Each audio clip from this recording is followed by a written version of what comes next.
Hey guys, this is just a bit of an announcement actually. I basically ordered another Tiger kit, which actually I'd forgotten about, which actually arrived today. Dough. And weighed things up in regard to the Mike Coen tribute build, as is hosted by Devon Bliss and James Duval. And I actually emailed Devon, and he did confirm that the choice I've revised on is much better. Because to be honest with you, as a first Tiger kit, that's one that you see there, the 3-in-1, which is a late production one by Dragon. That one I think is going to be a bit more than I can sort of cope with, and to be honest with you, I think I'm going to be shooting off more than I can cope with. So I've decided against doing that one as my first Tiger build, and might well build that a little later once I've got a few Tigers under my belt. So instead I'm going to use this one as my entry into the Mike Coen tribute build, which is the Cyber Hobby kit of the version that was used at the Battle of Kursk in July 1943.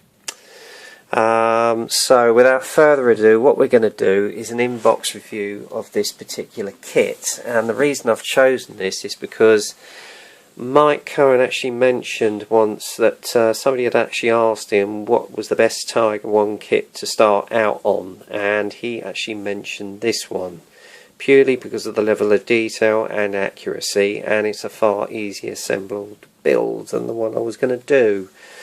So I saw this on eBay and opted for it, and I'd actually forgotten about it until it arrived today, and having had a look at it, I decided upon this one as a revised entry. Okay, so anyway, let's do an inbox review of this. As you can see, you've got this familiar white box illustration of the Tiger 1 early production, with the familiar markings as was used in Operation Citadel. On the side, you've got an illustration of the actual kit again, along with some CAD drawings of the tracks and various parts of the kit. The kit itself was actually issued by Dragon in 2012, and if you're interested in knowing what the kit number is, if you want to get hold of this, it's 9142. That's 9142. On the back of the box, you've then again got more CAD illustrations of various parts of the kit. Okay. Right, let's have a look and see what's inside this behemoth of a kit. Okay, just like the other one, the old Dragon kit, it is packed to the hilt. So although they may be expensive, they are very much what you get is what you pay for. On the top of the box, you've got the familiar instruction sheet as is issued by Cyber Hobby.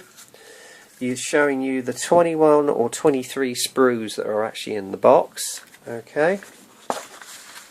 The first part of the actual assembly process of the kit is, if I can get it right, and if it can sit still, you've got a colour call out of all the colours that will be used on the kit, depending on which version you're doing, because you've actually got one of two versions. Okay. Again, I mentioned that there is an app you can download in one of my earlier videos whereby you can actually convert the colour on this to whichever brand of colour paint you're using. Alright, as is always familiar with most Dragon kits, basically the first process of the build is the build of the sprockets. Okay, then you've basically got to cut some parts of the mould of the back plate off to enhance the early production version. Then it's the assembly of all the initial running gear. Now obviously you've got 3 sets of wheels on each side. Now for me, I will actually leave this until the very last procedure of the builds, because it's going to be a lot easier and you've got to paint them anyway. Again, it's showing you the final application of the running gear to the vehicle and the initial installation of the back plate to the lower hull. Then on here you've got the assembly of the exhaust system, which is applied to the back plate of the vehicle along with other sub-assemblies. Okay, and yet more sub-assemblies which go on the back of the tank, including the jack. What this indicates is basically how it should all line up. Okay, Then you've got more sub-assemblies which go on the interior of the hull, as well as the side skirts which go on. Okay. Opening it up into the next process, you've then got the construction of the upper hull, which actually attach the hatches, which you can either have open or closed. Okay. And then you've got the assembly of the engine backplate for the engine section. Okay. Now apparently you can have the option of actually having the engine hatch open, so I might well do that on this build. I don't know, I haven't made my mind up yet. Then it's the application of the MG34 to the front portion of the tank, including the driver's hatch. Then the application of the extra armour which goes through to our driver's hatch. Then the assembly of the upper machine gun. And then you've got the engine grills which go down. Again, you have the option of having them open or not. More sub-assemblies of the tools to the upper hull, and then the side panels. Then the assembly of the engine access hatches. And I don't know what this is, I'm not quite sure. I think it's to do with the tow rope which is assembled onto the upper hull, along with some more things like the headlights, etc. Okay, and then it shows you the assembly of the actual water tanks which go on the back of the vehicle, and then the assembly of the upper and lower hulls, and then you've got the assembly of the actual barrel and the housing itself. Okay, unlike the 3-in-1, it's not sprung loaded, so once it's built, that's it. Okay. Then you've got the added detail of the interior of the barrel, which goes inside if you should have one of the hatches on the turret open. Okay, again, the level of detail on this kit is going to be fantastic. Okay, then you're moving on to the assembly of the turret itself and the barrel which is added. You do have the option of having one of the hatches open if you want to show the interior detail. Again, you've got the assembly of the I think this is the loader's hatch, I'm not sure. And then you've got the telescope which goes onto the top of the turret. Next is the assembly of the upper and lower part of the turret, and then you've got the assembly of the commander's cupola, which is then added to the turret along with the storage rack on the back of the turret. And then you've got the additional tracks which go on the side of the turret, how they're made up, and then you've got the final assembly of the kit there. Alright, and how your tracks should line up. You do have the added option of actually putting some self-assembled tracks on there, or you've got rubber tracks, which I think I shall be using on the kit. The final part of the instruction sheet again is the colour callouts. You've got one of two versions which was used in Russia. You've got the old Panzer Grey version, or as was later produced is the camouflage version, which is Dunkelgelb and Dunkelgreen. Okay, and that is the version I shall be building. It is the one that fought at the Battle of Porovka. I think they'll pronounce that right. Ask Mike.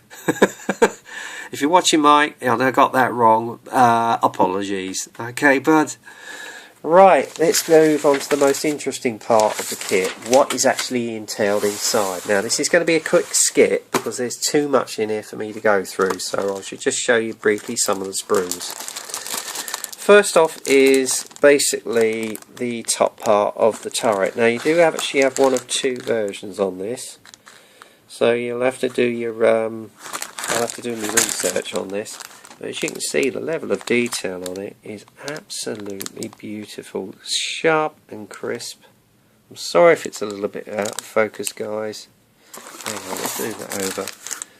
See if I can get it into focus a bit more so you can see the world. There you go. I love the surface texture they've got recreated on this, as well as the world seams. Gorgeous. And then you've basically got the hatches which you see here, really nicely done. And then you got the mantlet, or one of the mantlets, sub-mantlet I think it is. Okay, But as you can see, the level of detail on these Cyber Hobby kits, which are issued by Dragon, is absolutely astounding. And on here you've actually got some of the air coolant fans for the engine. So as I say, it looks as though you can actually show off some of the engine detail. I may be mistaken, I don't know. And then you've got some of the sprockets, which you see here. Okay. Lovely, lovely detail on this kit. It certainly will keep me busy, I can tell you. Let's just throw around another one. Ah, here we go. Here's one of the mantlets that you can use. Again, the level of detail on the weld is gorgeous. I love the surface texture they've got on there. And then you've got the water tanks which go on the back of the vehicle, which you can see through there. That's that. I think you got one of two options actually, and then you've got some of the side plates there. Okay. As I say, the level of detail is absolutely astounding. Beautifully made. Really, really nice. And I love the surface texture again. That will come up lovely with a wash. And then you've got the sections of the barrel, which you can see here as well, which are made up. And obviously you've got the option of another mantlet. Beautifully done. This is just some of the engine grills, which you can see here. Really nicely done. And then obviously you got the storage compartment at the back there, and this is part of the running gear. That will come out gorgeous with a wash. Then you've got the actual lower hull, which you see here. Beautifully made. You can see all the escape hatches on the bottom, and I love that surface texture yet again, including the weld seams on it. Really beautifully produced. And this is the actual running gear, which you can see here, so that's going to keep me busy. I say, crikey. And then you've got the side assemblies. Again, you've got the option of having the hatch open if you want to see the interior detail. Okay. And you've got the tow ropes on the back here. I don't know if I'm going to get aftermarket with the time I've got left on this, so I may well use the ones on the kit. So there you go. And then obviously you've got the driver's hatch, which you can see here. Again, it is absolutely gorgeous. I just love the surface texture on this. This is one super little kit, the Tiger one. And for a starter, she's going to make a beauty.